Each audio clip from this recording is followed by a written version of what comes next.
explorers, welcome back to our channel. I hope you all are doing well. So let us begin with chapter number 4 of English, and the name of the chapter is Nouns, Number, right? So इस chapter में हम लोग nouns और उसके numbers के बारे में बात करेंगे. Numbers यानी कि whether we have to identify that whether the noun is singular or the plural, right? So let us have a look on the chapter now. So there are two types of nouns in English language. कि दो तरीके के nouns होते हैं English language में, right? The very first kind is the singular noun. अब ये singular noun कौन सा है? A noun that indicates only one person, place, animal or thing is said to be in the singular number. एक ऐसा noun जो indicate करे सिर्फ एक चीज को, whether it is a person, place, animal or thing, right? तब हम उसे सिंगुलर नंबर में कंसिडर करते हैं. जैसे कि examples are table, chair, boy, girl etcetera, right. ये सभी सिंगुलर नाउन्स के एग्जाम्पल हैं. Next the kind that we have is the plural noun. अब ये प्लूरल नाउन क्या है? So noun that indicates more than one person, place, animal और thing is said to be in the plural noun. एक ऐसा noun जो indicate करता है एक से ज्यादा पर्सन, प्लेस, एनिमल या फिर थिंग को, तब वो एक प्लूरल नंबर में कहलाता है, right. So the examples are tables, chairs, boys, girls etcetera, right. So now in the next kind we have some rules for changing singular into the plural noun. अब कुछ rules हैं जो हमें यहाँ पर दिए हुए हैं सिंगुलर नाउन्स को प्लूरल नाउन्स में कन्वर्ट करने की, जो कि हम कैसे कर सकते हैं. Let's have a look on this. We add s to the most singular nouns to change the into the plural ones. तो हम लोग सिंगुलर नाउन्स को प्लूरल नाउन्स में कन्वर्ट करने के लिए उन्हें उनके एंड में s लगा देते हैं, राइट. जैसे कि एग्जाम्पल है boy becomes boys and pen becomes pens, right. उसी के बाद नेक्स्ट आता है if a noun ends in S, X और C H add E S to make it plural. अब ये कह रहे हैं कि अगर किसी भी नाउन के एंड में एस, एक्स, सी एच या फिर ई एस हो, तब हम उसे प्लूरल बना सकते हैं. Examples bunch, bunches, fox, foxes, dish, dishes, etc. Right? Next, if a noun ends in y and y is preceded by a vowel, we add s to it to make it plural. अब ये कह रहे हैं कि जैसे कि example हम ले लें यहाँ पर बॉय, राइट. सो बॉय में ये वाई पर खत्म तो हो रहा है, पर वाई से पहले हमारे पास क्या है, एक वोवल, राइट.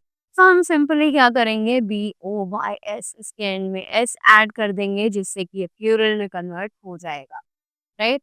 सो एग्जांपल्स में boy becomes boys and donkey becomes donkeys, right.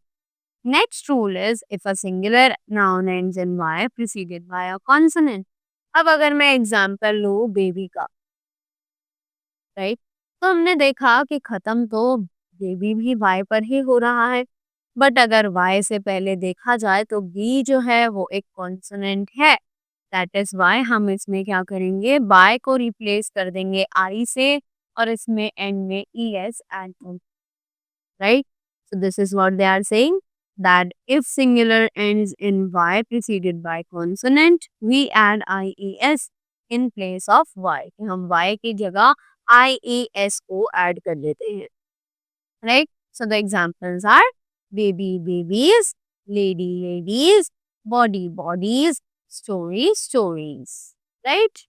उसी के बाद नेक्स्ट रूल आता है हमारा if a noun ends in f और fe, then f और fe is changed into ves.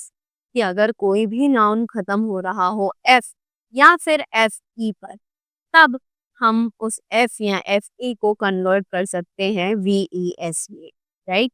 Examples हैं leaf becomes leaves, and wolf becomes wolves, life becomes life, right? Moving ahead, we have some more rules. तो expectations हमारी कुछ होती हैं जैसे कि chief becomes chiefs and handkerchief becomes handkerchiefs, right? Next, if a noun ends in o, we add es it to make it plural. कि अगर कोई भी नाउन ओ पर खत्म हो रहा है तो हम उसमें es ऐड करके उसके प्लूरल में कन्वर्ट कर सकते हैं. जैसे कि examples, tomato becomes tomatoes and potato becomes potatoes. Right? Next rule is some nouns do not change in their plural form. अब कुछ nouns ऐसी भी होती हैं जो अपने singular और plural form में singular तरीके से ही यूज की जाती है, उनका कोई plural form होता ही नहीं है. जैसे कि examples में sheep, sheep remains sheep and deer remains deer. Right? उसी के बाद नेक्स्ट आता है some nouns are made plural in an irregular way. कि कुछ नाउन्स प्लूरल बना दी जाती हैं एक इर्रेगुलर तरीके से. वो कैसे? Examples, tooth becomes teeth, foot becomes feet, ox becomes oxen and mouse becomes mice, right? So the next rule is we add s to some compound nouns to make them plural. अब कहीं पर हम s लगा देते हैं compound nouns. compound nouns यानी जो कि एक से ज्यादा nouns को मिलाकर बनी. तो we add s to some compound nouns to make them plural. कि हमें उनमें में s ऐड करना है ताकि हम उन्हें plural में convert कर सके. So the examples are brother-in-law and brothers-in-law. Right? So this was all about the chapter nouns, gender. Sorry. So this was all about the chapter nouns, number. I hope you all are clear with all the concepts and how to convert them from singular to the plural numbers. Right? So I hope you all enjoyed it and learned something new from this. So thank you so much and have a great day ahead.